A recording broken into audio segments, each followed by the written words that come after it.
The internet troll. It's almost a magical creature in the vast, swirling ether of cyberspace, like an ogre hiding under the bridge of every comment section, emerging to throw rocks at passing thoughts with nothing more than the blunt force of their ignorance. But when we encounter those like Basement Dweller and Jonnie-Ryan, we're not simply facing your garden variety troll.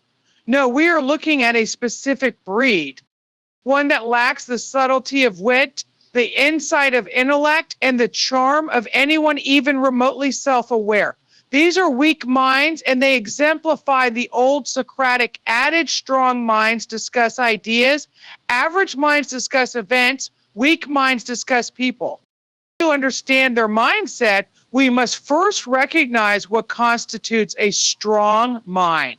Strong minds look beyond the superficialities of the world and delve into the heart of ideas. They engage with the why of things, the how things work, and the philosophies that govern our actions and beliefs. Whether these minds ponder moral dilemmas, quantum theory, or the ethics of artificial intelligence, their focus is always on growth and understanding.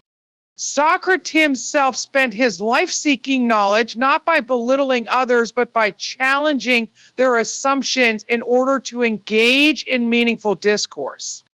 But here we have the likes of Basement Dweller and Jonnie-Ryan, who instead of seeking to engage with ideas, wrap themselves in a cocoon of narcissism and superficiality. Their actions reveal the ultimate intellectual laziness. They are not preoccupied with the pursuit of truth or even the questioning of truth.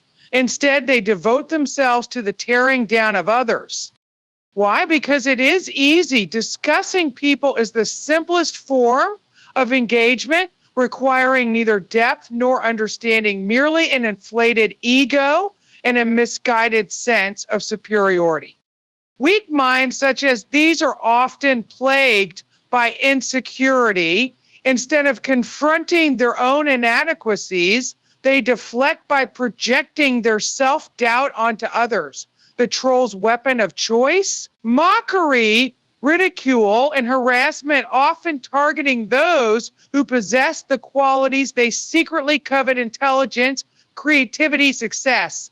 In the case of Basement Dweller, for example, we see a troll so deeply insecure that he resorts to crude, poorly made memes and composite images to tear down those he despises. It's the equivalent of a child scrawling insults on a bathroom stall, except in Basement Dweller's case, the stall is a digital platform where anyone can witness his public tantrum.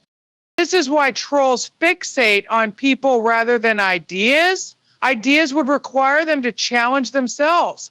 Ideas would require them to confront their intellectual shortcomings. But attacking people, that's low-hanging fruit, easy, gratifying in a twisted way, and immediately effective in eliciting an emotional response. And it's precisely that response which they seek. They derive validation not from the merit of their thoughts, because they have none, but from the chaos they create. In their warped worldview, attention, positive or negative, is an affirmation of their existence. There is also a power dynamic at play. Weak minds often attempt to feel powerful by manipulating others. Unable to engage in discourse that might genuinely elevate their standing in society or in a community, they opt for the cheap and immediate thrill of trolling. By tearing down others, they feel momentarily superior, like a child who builds a sandcastle just to kick it down. It is the illusion of power born from deep powerlessness. Basement Dweller is a perfect example of this, a troll who, despite his efforts to act as if he holds all the cards, betrays his desperation in every post. He sits behind a keyboard, engaging in verbal drive-bys, all the while contributing absolutely nothing of substance to any dialogue. Their fixation on people rather than ideas is a direct reflection of this powerlessness. People are complex, emotional creatures, and weak minds like Jonnie-Ryan's know that emotional manipulation is a far easier route to feeling influential than having to intellectually grapple with abstract or moral ideas. And so rather than rise to the occasion of thoughtful debate, these trolls sit back in their dingy rooms, shrouded in the glow of their computer screens, attempting to wreak havoc on the lives of those who dare to think beyond the shallow pool in which they wade. For trolls like Jonnie-Ryan and Basement Dweller, being ignored is the ultimate fear. They crave attention, not for any genuine merit or achievements, but simply because their self-worth is tied to being acknowledged. This explains why their trolling efforts escalate in response to silence. Their fear of being unseen is so overwhelming that they will resort to greater and greater absurdities just to elicit a reaction. They live in a feedback loop. Troll, get attention, troll again. And therein lies their greatest weakness. True strength comes from within confidence in one's identity, values, and understanding of the world. Strong minds do not need attention because they are secure in their purpose. They find joy in the pursuit of knowledge, the exchange of ideas, and the betterment of themselves and those around them. Trolls, on the other hand, find purpose in the superficial and the transient.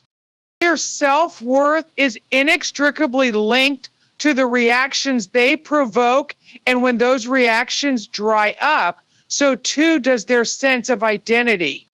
Herein lies the grand irony of the weak mind. The very thing trolls crave validation through disruption is also the thing that ensures they will never grow. By fixating on the destruction of others, they destroy the very pathways to personal growth and understanding. The strong minds they mock will go on to innovate, inspire, and elevate others while they remain stuck in their toxic cycle of self-sabotage, forever unable to break free.